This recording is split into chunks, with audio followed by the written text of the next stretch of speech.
শৈশব থেকেই আমার ভাই ছিল খুবই চঞ্চল। যখন তার বয়স ১৬-১৭ বছরে পৌঁছায় তখন তার মন ধীরে ধীরে পাড়ামহল্লার মেয়েদের প্রতি আকর্ষিত হতে থাকে।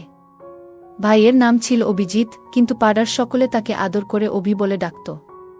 দেখতে যেমন সুন্দর ছিল তেমনি তার মিষ্টি কথার মধ্যেও এমন এক ধরনের আকর্ষণ ছিল যে তার থেকে বড় বয়সী মহিলারাও তার সঙ্গে কথা বলার বাহানা খুঁজে বেড়াত। অভিজিতের আরেকটি বিশেষ গুণ ছিল, সে সাধারণত এমন মহিলাদের সঙ্গে বন্ধুত্ব গড়ে তুলতেন যারা একা থাকতেন এবং বাড়ির দায়িত্বে ছিলেন। এতে তাদের সঙ্গে আলাপ আলোচনা ও দেখা করা সহজ হতো এবং কারও সন্দেহের চোখে পড়তে হতো না। একদিন আমার ভাই আমাকে এসে বলল, বোন, টিউশন পড়তে আসা সেই মেয়েটি বেশ চমৎকার। তার বয়সও কম আর মিষ্টি চেহারার জন্য সবাই ওকে খেয়াল করে, তবে তার পরিবারের কেউ তাকে খুব একটা খোঁজখবর নেয় না। প্রায় টিউশন শেষে সে এখানে থেকে যায়, কিন্তু তার পরিবার কখনো জানতে চায় না সে কোথায় থাকে। তার কথা শুনে আমি কিছুটা অবাক হয়ে গেলাম, মনে হলো যেন তার মধ্যে একটু বেশি আগ্রহ তৈরি হয়েছে। তবুও চুপ করে রইলাম। কিছুক্ষণ পর সে বলল, তুমি যদি মেয়েটির সঙ্গে একবার পরিচয় করিয়ে দিতে তাহলে কাছে থেকে একবার দেখার সুযোগ পেতাম। তখন আমি বললাম, কাল এসো, সে টিউশনে আসবে, তখন পরিচয় করিয়ে দেব তোমার সঙ্গে। তার সাথে পরিচয় করিয়ে দেওয়ার পর ভাই মেয়েটির সাথে। অভিজিতের জীবন বেশ চাঞ্চল্যকর ছিল। তার অস্থির প্রকৃতির কারণে মহল্লার অনেক মহিলা ও মেয়েরা অসুবিধার সম্মুখীন হতো। সে শুধু পাড়ায় নয়, স্কুলেও অনেকের সঙ্গে বন্ধুত্ব গড়ে তুলেছিল। মহল্লার মহিলাদের সঙ্গে মেলামেশা তার কাছে যেন এক প্রকার বিনোদনের বিষয় হয়ে দাঁড়িয়েছিল। এ কারণেই প্রায় আমাদের বাড়িতে তার ব্যাপারে অভিযোগ আসতে শুরু করেছিল। আমাদের আব্বা আম্মার অবস্থা তো আরও খারাপ। তারা ভাবতে ভাবতে কষ্ট পেতেন, আমরা কেমন সন্তানকে বড় করছি। আব্বা প্রায়শই মাথায় হাত দিয়ে আল্লাহর কাছে প্রার্থনা করতেন যেন অভিজিৎ সঠিক পথে আসে, কারণ এতে পরিবারের সুনাম জড়িত। আম্মাও অভিজিৎ এর আচরণে দুঃখে থাকতেন। আসল ঘটনা হল, অভিজিৎ আমাদের পরিবারের বহু আকাঙ্ক্ষিত সদস্য হিসেবে জন্ম নেয়। দীর্ঘ প্রার্থনার পর পরিবারে তার আগমন ঘটে, আর সেজন্য সবাই তাকে ভালোবেসে অভিজিৎ নামে ডেকে বিশেষ স্নেহ করত। অভিজিৎ সবসময় নিজের মতো চলার সুযোগ পেত, আর তার ইচ্ছাকে সবাই গুরুত্ব দিত। এই ভালোবাসার পরিবেশে বড় হতে হতে তার মনে মহিলাদের প্রতি আকর্ষণ জন্মায়।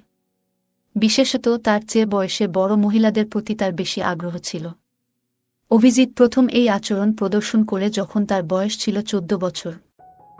প্রথমে সেটা নিছক কৌতূহল ছিল, তবে ক্রমে এই অনুভূতিগুলো আরও গভীর হতে থাকে। আজকের এই গল্পে আপনাদের জানাতে চলেছি আমার ভাই অভিজিৎ এর একটি গল্প। আর দয়া করে ভিডিওটি ভালো লাগলে ভিডিওতে একটি লাইক করে দাও। সবার আগে জানাই, আমার নাম পূজা। আমার ভাই অভিজিৎ, যাকে সবাই আদর করে অভি বলে ডাকে, ছোটবেলা থেকেই কিছুটা অদ্ভুত স্বভাবের ছিল। যখন একটু বড় হলো তখন সে প্রায়ই নিজের ঘরে দীর্ঘ সময় ধরে বন্দি থাকত। ঘণ্টার পর ঘণ্টা ফোনে ব্যস্ত থাকত, আর আম্মু তাকে খেতে ডাকলেও সে নিজের মতো করে সময় কাটাত। মাঝে মাঝে কেবল খাবার খেতে বাইরে বের হতো। অভিজিতের পড়াশোনায় মনোযোগ কখনোই ভালো ছিল না, তবে ছোটবেলায় ১৫ বছর পর্যন্ত ঠিকঠাক স্কুলে যেত। কিন্তু ১৬ বছর বয়সে পৌঁছানোর পর থেকেই তার মন পড়াশোনা থেকে সরে যেতে শুরু করে এবং আশেপাশের মহিলাদের প্রতি আকর্ষণ অনুভব করে। সেই থেকে তার মাথায় নারীদের নিয়ে ভাবনা গেঁথে বসে। তখন থেকেই স্কুল বা কোচিংয়ের মেয়েদের বদলে সে পাড়ার মহিলাদের সঙ্গেই সময় কাটাতে আগ্রহী হয়ে ওঠে। সব সময় মহিলাদের কাছে গিয়ে গল্প করত, হাসি ঠাট্টা করত, আর মহিলারাও তাকে অনেক পছন্দ করত। অভিজিৎ যখন পাড়ার মেয়েদের সঙ্গে মজা করত তখন প্রায়ই সেই ব্যাপারে অভিযোগ আমাদের বাড়িতে আসত। এমন কাণ্ড শুনে কখনো কখনো আব্বু এতটাই রেগে যেতেন যে অভিজিৎ এর উপর হাত তুলতেন। কিন্তু এখন অভিজিৎও বড় হয়ে গিয়েছে, সে পাল্টা উত্তর দিতে শুরু করেছে এবং আব্বুর সঙ্গে কথায় কথায় ঝগড়া লাগিয়ে বেরিয়ে যেত। কিছুদিনের জন্য কথা বলা বন্ধ রাখত। আম্মা আব্বু ভীষণ চিন্তিত হয়ে পড়তেন। তারা বারবার আল্লাহর কাছে প্রার্থনা করতেন, আমাদের এমন কেন হলো? হে আল্লাহ, কি পাপ করেছিলাম আমরা? অভিজিৎ আমাদের পরিবারে অনেক দোয়ার পর জন্মেছিল, আম্মা আব্বুর দীর্ঘ অপেক্ষার পর। কিন্তু এখন সেই প্রার্থনার ফলই যেন উল্টো দিক থেকে বোঝা হয়ে দাঁড়িয়েছে। পাড়ার লোকজনও তার জন্য বিরক্ত হতে শুরু করেছে। যখন আব্বুর মনে হলো যে বোঝানো কিংবা শাসন করে আর কিছু হবে না, তখন তিনি সিদ্ধান্ত নিলেন অভিজিৎকে যদি কোনো কাজে ব্যস্ত রাখা যায় তবে তার মনোযোগ অন্যদিকে যাবে। আব্বু অনেক কষ্ট করে কিছু টাকা জোগাড় করে অভিজিতের জন্য একটি ছোট হার্ডওয়্যার দোকান খুলে দিলেন। তিনি অভিজিৎকে বুঝিয়ে বললেন, বেটা, আমার বয়স হচ্ছে, একদিন আমাকে বিশ্রাম নিতেই হবে। ঘরের খরচ চালানোর জন্য আমি এই দোকানটি তোমার নামে দিয়েছি। এখন থেকে তুমি এই দোকানের দায়িত্ব নিয়ে দেখাশোনা করবে। আব্বু অভিজিৎকে বললেন, মেহনত করবে তো আমি তোমায় আরও সাহায্য করব, শুধু মাসে একবার আমাকে হিসাবটা দেখাবে। এই কথাগুলো শুনে আমি আমার ভাইয়ের প্রতিক্রিয়া লক্ষ্য করছিলাম। সে মনে মনে খুব খুশি হয়ে উঠেছিল। ভাবছিল বাড়িতে আম্মা আব্বুর নজরদারির মধ্যে থাকতে হতো, কিন্তু এখন দোকানে বসে নিশ্চিন্তে সময় কাটাতে পারবে। তার কাছে স্বাধীনতা পাওয়াটাই যেন সবচেয়ে আনন্দের বিষয় ছিল। এভাবেই অভিজিৎ এখন দোকানে বসতে শুরু করল। যখন দোকানে কম ক্রেতা আসত, তখন সে ফোন বের করে নিজের মতো ব্যস্ত হয়ে পড়ত। ধীরে ধীরে দোকানটিও জমে উঠল, আর টাকা আসতে শুরু করল তার হাতে। আর সেই টাকার স্বাদ পেয়ে যেন অভিজিতের মনে আরও কিছু করার ইচ্ছা জেগে উঠল। দোকানে কাজ করতে করতে অভিজিতের কিছুটা মজা পেত, কিন্তু বয়স বাড়ার সঙ্গে সঙ্গে তার উদ্দেশ্যগুলো আরও দৃঢ় হতে থাকে। অভিজিৎ এবার পাড়ার অনেক মহিলার সঙ্গে পরিচিত হয়ে গিয়েছিল। কোথা থেকে যেন তাদের ফোন নম্বর পেয়ে যেত এবং তাদের সঙ্গে এমনভাবে কথা বলতো যে তারা সহজেই তার উপর বিশ্বাস করতে শুরু করত। তার সাথে যারা কথা বলতো তারা বেশিরভাগই মহিলারা বিধবা ছিল। ফোনে কথোপকথনের সময় সে এমনভাবে মিষ্টি কথা বলতো যে অনেকেই তার কথায় মুগ্ধ হয়ে যেত। অভিজিৎ খুব চতুরতার সঙ্গে তাদের মনের দুর্বলতার সুযোগ নিত। এমনকি কিছু মহিলাকে বিয়ের প্রতিশ্রুতি দিয়ে তাদের সঙ্গে সম্পর্ক তৈরি করত। কয়েকদিন তাদের সঙ্গে আনন্দের সময় কাটিয়ে যখন তার ইচ্ছে মিটে যেত, তখন সে কোনো খোঁজ না রেখেই সেই সম্পর্ক থেকে বেরিয়ে আসত এবং নম্বরও মুছে ফেলত। তার জীবন এভাবেই চলতে থাকে এবং তার ফাঁদে পড়া মহিলার সংখ্যা বাড়তে থাকে। দিনের পর দিন এসব বাড়তে থাকে। অন্যদিকে আম্মা আব্বু অভিজিতের এই আচরণে ভীষণভাবে কষ্টে ছিলেন। আম্মা আব্বু আল্লাহর কাছে দোয়া করতেন যেন অভিজিৎ একদিন ঠিক পথে ফিরে আসে। কিন্তু আমার ভাই অভিজিৎ তার আচরণে পরিবারের সবাইকে সবসময় চিন্তায় রাখত। অভিজিতের বয়স ধীরে ধীরে 24-25 বছরে এসে পৌঁছাল। তখন আব্বা আম্মার মনে তার বিয়ের চিন্তা আসে। তারা ভাবতে শুরু করেন যে তাদের ছেলে এখন নিজের কাজে মনোযোগ দিচ্ছে। প্রতিবেশীরাও একইভাবে মনে করতে লাগলেন যে অভিজিৎ এখন সঠিক পথে রয়েছে, কারণ বহুদিন ধরে তার নামে কোনো অভিযোগও আসেনি। আব্বা ভেবে খুশি ছিলেন যে তাদের দোকান সফল হয়েছে এবং তাদের ছেলে এখন কাজে ব্যস্ত, কিন্তু সত্যিটা ছিল ভিন্ন। অভিজিৎ বাইরে থেকে ঠিক থাকলেও আসলে আগের চেয়ে অনেক দূরে চলে গেছে। যদি আব্বা জানতেন যে তার ছেলে এখনও বহু মহিলার সঙ্গে যোগাযোগে রয়েছে, তবে হয়তো তিনি এই ধাক্কাটা সামলাতে পারতেন না। যখন আম্মা আব্বা অভিজিৎ এর জন্য মেয়ে দেখা শুরু করলেন এবং তাকে বললেন, বেটা, আমরা চাই তোমার বিয়ে হোক, আমাদেরও নাতিনাতনির মুখ দেখার ইচ্ছা, তখন অভিজিৎ হেসে বলল, আব্বা, আমার তো এখনো বয়সই হয়নি, আমার আরও সময় দরকার নিজের কাজে মনোযোগ দেওয়ার জন্য। আব্বা অভিজিৎকে বললেন, বেটা, বিয়ের পর তোমার কাজ থেমে যাবে না, বরং তুমি তোমার স্ত্রীকে সঙ্গে নিয়ে আরও ভালোভাবে ব্যবসা সামলাতে পারবে। আমাদের ইচ্ছাটাও পূরণ হতে দাও। অনেকটা না চাইতেও অভিজিৎ আব্বা আম্মার কথায় বিয়েতে সম্মতি দিল। এরপর তারা একটি মেয়ে পছন্দ করলেন। সে মেয়ে এতটা সুন্দর না হলেও বেশ গৃহস্থালী কাজ জানত এবং ঘর ভালোভাবে সামলাতে পারত। মেয়েটির এই গুণাবলী দেখে আব্বা আম্মা তাকে পছন্দ করেন এবং অভিজিৎ এর সঙ্গে তার বিয়ে দেন। যখন অভিজিৎ এর স্ত্রী নতুন কনে হয়ে আমাদের ঘরে এলো, তখন প্রথম রাতেই অভিজিৎ তাকে বলল, এই বিয়েতে আমার খুব একটা আগ্রহ ছিল না, আমি শুধু আমার আব্বা আম্মার খুশির জন্য এই বিয়ে করেছি। তাই তুমি এই বাড়িতে তাদের সেবা করবে, কিন্তু আমার ব্যাপারে কিছু বলবে না। আমি কি করি, কোথায় যাই, কি খাই, এসব নিয়ে কোনো প্রশ্ন করবে না। তার স্ত্রী কিছু না বলেই রাজি হয়ে গেলেন এবং সেভাবেই সংসার শুরু করলেন। অভিজিৎ এর স্ত্রী তার কাজের মাধ্যমে শ্বশুর শাশুড়ির মন জয় করতে পারলেও অভিজিৎ এর মন জয় করতে পারলেন না। তার পুরনো অভ্যাসগুলো বজায় ছিল এবং সে আগের মতোই বিভিন্ন মহিলার সঙ্গে সম্পর্ক রাখত। বয়স বাড়ার সঙ্গে সঙ্গে সে আরও নতুন উপায়ে মহিলাদের আকর্ষণ করতে শুরু করে। বিশেষ করে সে এমন মহিলাদের সঙ্গ বেছে নিত যাদের প্রাচুর্য ছিল এবং অভিজিৎ তাদের জন্য কিছু খরচ করতে হতো না। এভাবেই অভিজিতের জীবন চলতে থাকে। তবে সময়ের ব্যবধানে সে কিছুটা সময় তার স্ত্রীর জন্যও রাখত। তাদের বিয়ের 3 বছর পর তাদের 2 ছেলে হয়। তখন অভিজিতের স্ত্রী তাকে বোঝানোর চেষ্টা করল, দেখো, আমাদের এখন 2 সন্তান রয়েছে, তোমার উচিত ওদের প্রতি মনোযোগ দেওয়া। তুমি এইভাবে রাতের পর রাত বাইরে থেকো না। আম্মা আব্বা বৃদ্ধ হয়ে গেছেন এবং অভিজিতের স্ত্রী তাকে বোঝানোর চেষ্টা করলেন যে তুমি অনেক সময়ই বাইরে কাটাও, বাড়িতে সময় দাও, আব্বা আম্মার দেখাশোনা করো এবং আমাদের সন্তানদের জন্য দায়িত্বশীল হও। কিন্তু অভিজিতের স্ত্রীর কথায় খুব একটা কান দেয়নি, নিজের মতোই জীবন উপভোগ করতে থাকে। বছর কেটে যেতে থাকে এবং অভিজিতের সন্তানরাও বড় হতে থাকে। এদিকে অভিজিতের বয়সও 46-47 ছুঁই ছুঁই। এই জীবনের পর্যায়ে এসে নতুন ধরনের চ্যালেঞ্জ আসতে শুরু করল। তবে কি অভিজিৎ তার পুরনো অভ্যাসগুলো থেকে কিছু শিখতে পারবে? এটাই এখন দেখার বিষয়। যখন তার বয়স প্রায় 48-এ পৌঁছাল, তখনও তার চালচলন এমন ছিল যে কেউ বুঝতে পারত না যে সে এই বয়সের মানুষ। বরং সে সবসময় এক তরুণের মতো পোশাক পরিচ্ছদে নিজেকে গুছিয়ে রাখত। আর্থিক দিক থেকেও কোনো অভাব ছিল না তার জীবনে। ভালো খাবার, দামি পোশাক আর রাজকীয় স্টাইলে সবকিছু করত। তার ব্যবসাও দিন দিন বাড়ছিল এবং সমাজেও তার নিজস্ব প্রভাব ছিল। এমনকি অনেক মহিলাও তার এই প্রভাবের দিকে আকৃষ্ট হয়ে তার কাছাকাছি আসত। একদিন হঠাৎই আমাদের পাড়ার এক ব্যক্তি প্রচণ্ড রাগ নিয়ে আমাদের বাড়িতে এলো এবং সে এসেই বলল, বোনজি, দেখুন আপনার ভাইয়ের ছেলে তো একেবারে সীমা ছাড়িয়ে গেছে। স্কুলের এক মেয়েকে বিরক্ত করছিল। এটা শুনেই আমি হতবাক হয়ে গেলাম। ভাবতে লাগলাম, আমার ভাই অভিজিৎ যখন ছোট ছিল তখনও ও কিছু অপকর্ম করেছিল, আর এখন তার ছেলেরাও সেই পথেই হাঁটছে। আমার ভাই অভিজিৎ ছোটবেলায় একটু দুষ্টু প্রকৃতির ছিল, অনেকটা বেপরোয়া স্বভাবের। এখন তার সন্তানরাও যেন বাবার সেই বেপরোয়া স্বভাবটিই গ্রহণ করছে। অভিজিৎ কিছুদিন আগে গ্রামে ফেরার পর আমি তাকে তার ছেলেদের এইসব আচরণের কথা জানাই। এতে সে বেশ চিন্তিত হয়ে পড়ে এবং তাদের সঠিক পথে ফিরিয়ে আনতে বোঝানোর চেষ্টা করে। কিন্তু ছেলেরা যেন বাবার নিজের ছোটবেলার কর্মকাণ্ডেরই প্রতিচ্ছবি, তারা তার কথা শুনতেই চায় না। অভিজিৎ উপলব্ধি করে তার ছোটবেলায় করা ভুলগুলোর ছায়া যেন এখন তার ছেলেদের মধ্যেই দেখতে পাচ্ছে। একসময় সে অতীতে ফিরে যায়, তার জীবনের একটি বিশেষ সময়ের কথা মনে পড়ে। তখন তার বন্ধুত্ব হয়েছিল একজন অভিজ্ঞ শিক্ষিকার সাথে, যিনি একাকী জীবন কাটাচ্ছিলেন আর তিনি বিধবা ছিলেন। ধীরে ধীরে তাদের মধ্যে থাকা দূরত্বগুলো মুছে যেতে থাকে, আর সেই শিক্ষিকা যেন তার জীবনের সবচেয়ে বড় অনুপ্রেরণা হয়ে ওঠেন।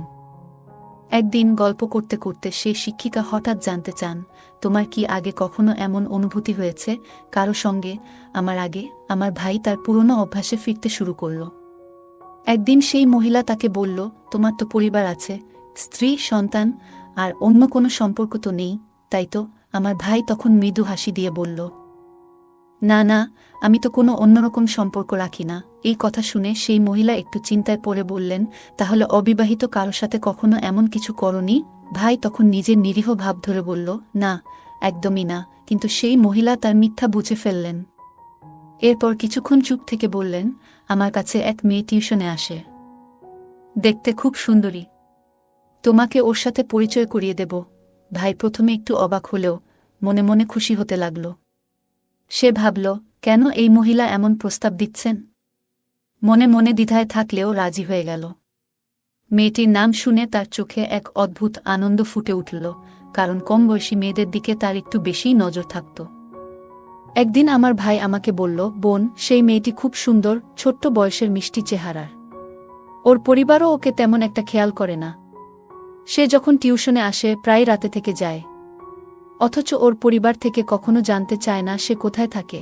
ভাইয়ের কথাগুলো শুনে আমি একটু অবাক হলাম, মনে হলো সে যেন কিছুটা বেশি আগ্রহ দেখাচ্ছে। তবে কিছু বললাম না। কিছুক্ষণ পরে সে আমাকে বলল, একবার পরিচয় করিয়ে দাও তো মেয়েটার সঙ্গে, কাছে থেকে একটু দেখা উচিত। আমি তখন বললাম, কাল আসো, সে টিউশনে আসবে, তখন তোমার সঙ্গে পরিচয় করিয়ে দেব। পরের দিন দুপুরে অভিজিৎ এলো। সেই মেয়েটি পড়াশোনায় ব্যস্ত ছিল, আর তার চেহারা দেখে অভিজিৎ এর চোখে অদ্ভুত এক উজ্জ্বলতা ফুটে উঠল। তবে মেয়েটি তার দিকে না তাকিয়ে নিজের বইয়ের মাঝে ডুবেছিল। অভিজিৎ কয়েকবার তার সঙ্গে কথা বলার চেষ্টা করল, কিন্তু মেয়েটি কোনোরকম সাড়া দিল না, বরং নিজের পড়ায় মনোযোগী থাকল। একদিন আমি জরুরি কাজে বাইরে যাচ্ছিলাম। যাবার আগে ভাইকে ইঙ্গিত করে বললাম, আমি কিছুক্ষণের জন্য বাইরে যাচ্ছি, তুই নিজের দায়িত্ব নিজেই সামলাবি। বাইরে যাওয়ার পর অভিজিৎ মেয়েটির দিকে এগিয়ে গেল এবং কথা বলার চেষ্টা করল। মেয়েটি প্রথমে একটু অবাক হলেও বিনয়ের সাথে কয়েকটা কথা বলল। কিন্তু এরপর মেয়েটি বুঝতে পেরে আর কথা বাড়াতে চাইল না। এই ঘটনার পর থেকে মেয়েটি আর পড়তে আসেনি। আমি ভাইকে এ বিষয়ে জানতে চাইলে সে শুধুমাত্র হেসে বিষয়টা এড়িয়ে গেল। এতে পরিস্থিতি একটু জটিল হয়ে উঠল, আর আমি আশা করেছিলাম ভাই নিজের দায়িত্বের গুরুত্ব বুঝে সঠিক পথে চলবে। ভাই বলল, বোন, তুমি বুঝবে না, যারা একবার আমার সঙ্গে বন্ধুত্ব করে তারা প্রায়ই আবার দেখা করতে আসে। দেখো, কিছুদিনের মধ্যেই ও ফিরে আসবে। কিন্তু সেই প্রতীক্ষার দিন আর কখনো ফিরে এলো না। তখন ভাইয়ের মন একটু বেশি প্রায়শই মেয়েদের দিকে আকৃষ্ট হতো, বিশেষ করে যাদের জীবনে কিছুটা অভাববোধ আছে। তাদের প্রতি তার আলাদা একটা সহানুভূতি ছিল। প্রথমে ভাই কিছুদিন অপেক্ষা করেছিল, ভেবেছিল মেয়েটি আবার আসবে। কিন্তু সময় যেন অন্য কিছু ঠিক করে রেখেছিল। একদিন রাস্তায় হাঁটতে গিয়ে হঠাৎ একটি চেনা কণ্ঠ শুনে সে থমকে দাঁড়ায়। অবাক হয়ে ফিরে দেখে সেই পরিচিত মুখ, যে কিনা তার জীবনের পুরনো স্মৃতির এক অংশ ছিল। এ যেন অতীতের কোনো স্মৃতির হঠাৎ উপস্থিতি। ভাইয়ের মনে কিছুটা অপরাধবোধ জাগে, কারণ সে সেই মহিলার সঙ্গে কিছু সময় কাটিয়ে হঠাৎ চলে গিয়েছিল। মহিলা তখন তাকে থামিয়ে জিজ্ঞেস করলেন, তুমি কি জানো তোমার চলে যাওয়ার পর আমার জীবনে কি ঘটেছিল? ভাই প্রথমে কিছুটা অবাক হলেও মনোযোগ দিয়ে শুনতে শুরু করল। মহিলার চোখে কষ্টের ছাপ স্পষ্ট, আর মুখে জমে থাকা জীবনের দীর্ঘদিনের বেদনা ফুটে উঠছে। তিনি বলতে লাগলেন, তোমার চলে যাওয়ার পর আমার জীবন পুরোপুরি বদলে গিয়েছিল। মহিলা বলতে লাগল, আমি যখন অন্তঃসত্ত্বা হয়ে পড়লাম, তখন আমার নিজের পরিবারের সদস্যরা আমাকে ভুল বুঝে বাড়ি থেকে বের করে দিল। অনেক জায়গায় ঘুরে একসময় এক ছোট্ট ভাড়া করা ঘরে আশ্রয় নিলাম। সেখানে মানুষের বাড়িতে কাজ করে কোনোভাবে নিজের দিন চালাতে লাগলাম। তোমার সঙ্গে দেখা হওয়ার পরে এতদিন পর শুধু একটা কথাই জানাতে এসেছি, আমার সন্তান তোমারই রক্তের অংশ।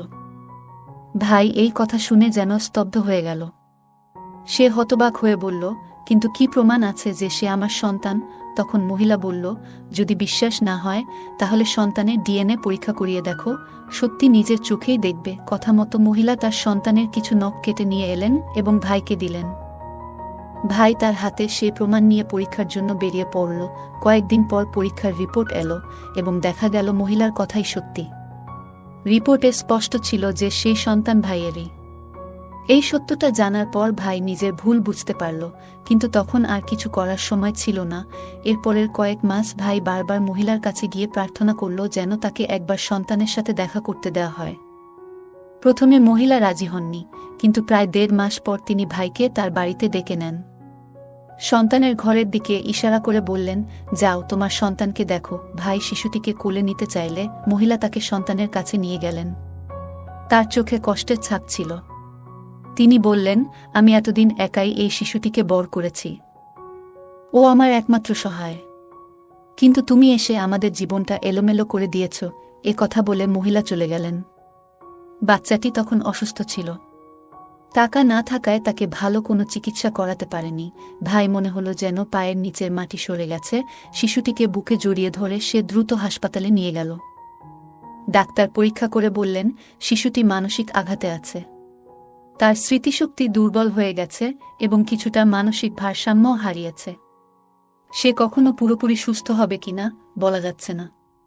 এসব কথা শুনে ভাইয়ের মন ভেঙে গেল, তবে নিজের ভুলের পরিণতি তাকে মেনে নিতেই হলো। এমন অবস্থায় সে ছেলেটিকে নিয়ে বাড়ি ফিরে এলো এবং তার যত্ন নেওয়া শুরু করল। রাতের পর রাত সে শিশুটির পাশে বসে থাকত, যত্ন করত। কিন্তু শিশুটি এক ভীত চোখে শুধু তাকিয়ে থাকত, যেন ভাইকে চিনতেই পারছিল না। তার মনে এমন কোনো স্মৃতি নেই যা তাকে ভাইয়ের সঙ্গে সম্পর্কিত করে। এদিকে ভাইয়ের স্ত্রী বলল, তোমার পক্ষে ওকে দেখা সম্ভব হলে দেখো, আমি আর ওকে সামলাতে পারবো না। ভাইয়ের নিজের ছেলেরাও বলল, এ কেমন ছেলে তুমি আমাদের সঙ্গে নিয়ে এলে? আমরা ওকে আপন বলে মেনে নিতে পারছি না। ভাই যেন একটা ঝড়ের মধ্যে দিশাহারা হয়ে পড়ল। অবশেষে ভাই সিদ্ধান্ত নিল আলাদা কোথাও ছেলেটিকে নিয়ে থাকবে। সে একটি ছোট্ট ভাড়ার ঘরে উঠল এবং দিনরাত পরিশ্রম করতে লাগল। দোকানে খেতে যা রোজগার হতো সবটুকুই ছেলেটির চিকিৎসা এবং যত্নে ব্যয় করত। এভাবে নিজের ভুলের মাসুল দিয়ে জীবনের প্রতিটি দিন সে ছেলেটির পাশে থেকে তার যত্ন করতে লাগল। ডাক্তাররাও বলেছিল শিশুটির স্বাভাবিক জীবনে ফিরতে কিছুটা সময় লাগবে। কিন্তু ভাই হাল ছাড়েনি। প্রতিদিন নতুন আশার আলো নিয়ে শিশুটির সেবা করত, এক স্নেহময় পিতার মতো। কিছু মাস কেটে গেল। আর ধীরে ধীরে শিশুটির মধ্যে পরিবর্তন আসতে শুরু করল। সে আর ভাইকে অচেনা মনে করত না, তার চোখে যেন পরিচয়ের একটা আভাস দেখা দিতে লাগল। ভাইয়ের অক্লান্ত পরিশ্রম আর ভালোবাসা তার মনে জমে থাকা কষ্টগুলোকে আস্তে আস্তে সারিয়ে তুলছিল। একদিন শিশুটি প্রথমবারের মতো ভাইয়ের হাত ধরল আর হালকা করে হাসল। ভাইয়ের চোখে তখন আনন্দাশ্রু এসে গেল। সেই ছোট্ট হাসিই যেন তার গোটা পৃথিবী হয়ে উঠল। সময়ের সাথে শিশুটি আরও সুস্থ হয়ে উঠল। ভাইয়ের নিঃস্বার্থ ভালোবাসা আর যত্ন তাকে নতুন জীবন দিল। এখন সে কেবল ভাইয়ের পাশে থাকে না, বরং তাকে পিতার মতো মেনে নিয়েছে। সমাজের নানা কথা আর কঠিন পরিস্থিতি সত্ত্বেও ভাই কখনো হাল ছাড়েনি। আর তার এই পরিশ্রমের ফল পেল অবশেষে সেই দিনও এলো, যেদিন শিশুটি ভাইকে আব্বু বলে ডাকল। সেই একটি শব্দেই ভাইয়ের সব কষ্ট যেন মিলিয়ে গেল। গল্পে দেখা যায় যে আবেগ আর আকর্ষণ নিয়ন্ত্রণ না করলে জীবন জটিল হয়ে যেতে পারে। অভিজিৎ তার দায়িত্বজ্ঞানহীন আচরণের জন্য বড় মূল্য চুকাতে হয়েছে। নিজের ভুল বুঝে নেওয়া এবং তার পরিণতি মেনে নেওয়া, এটি একটি কঠিন কিন্তু প্রয়োজনীয় শিক্ষা। অভিজিৎ শেষ পর্যন্ত নিজের ভুলগুলো স্বীকার করে ছেলের প্রতি দায়িত্ব পালন করে, যা তার নিজের উন্নতির পথ উন্মোচন করেছে। গল্পের শেষে অভিজিৎ যখন তার সন্তানের প্রতি নিঃস্বার্থভাবে ভালোবাসা প্রদর্শন করে, তখন সেই ভালোবাসাই তাকে তার সন্তানের মন ও বিশ্বাস ফিরে পেতে সাহায্য করে।